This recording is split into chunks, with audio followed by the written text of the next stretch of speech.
Bueno, ya estamos. Vale. Vibrando, vibrando rico. Ya, pero bueno. Ahí, que no se ve. Eso es una línea, tío. ¿Pero eso corre más o no? Hazte con él, no le... Ya una parada muy pequeña, macho. La has sacado, macho. No, lo que está sonando es que tiene el eje lo tiene doblado. Mega doblado. O mega doblado, efectivamente. ¿Qué más real? Es glow, ¿no?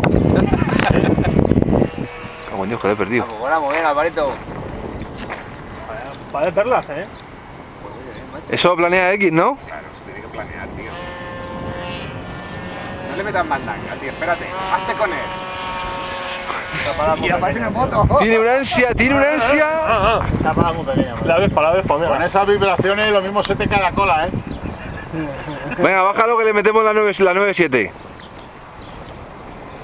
Sin medir ni nada consumo, da igual.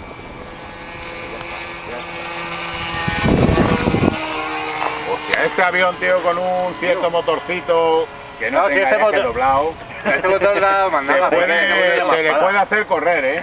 Este motor con 4 de 688 va de puta madre. Y lleva 3S y 7S. ¿Qué dices? ¿Qué número más raro? 3S, 7.6, ¿Qué se ha fumado? 4S, 8.8, estamos locos.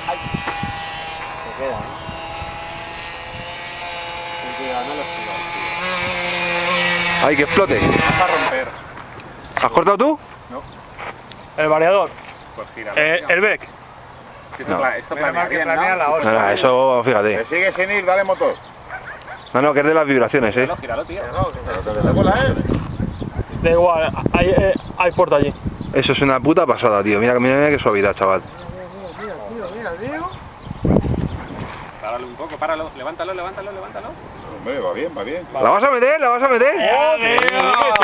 ¡Sí, señor! Con toda la ansia a tope ahí. Pero el avión cojonudo. El motor, tío, eso Y este le pasa lo mismo. Hostia, pues no es ninguna coña. ¿Cómo? ¿El qué? ¿Qué ha pelado? Es en los laterales, el enganche. Y una mierda. Entonces, ¿Qué hay que apretar? ¿El corcho? no, al plástico. Al plástico. Bueno, tú Se ha sabes. fundido el núcleo del El motor. plástico, aprieta el plástico. A ver, déjame un Eso es lo momento. que está haciendo. Intenta... ¿Qué va, macho? No había... no había, ¿Yo te ayudo? Ni de No, coña, aquí tío. algo no. Que se engancha fatal, tío. Esto. ¿Quién mete ahí? Es que yo le he visto que tiene el enganche en los laterales, Sí. pero ahora no sé si es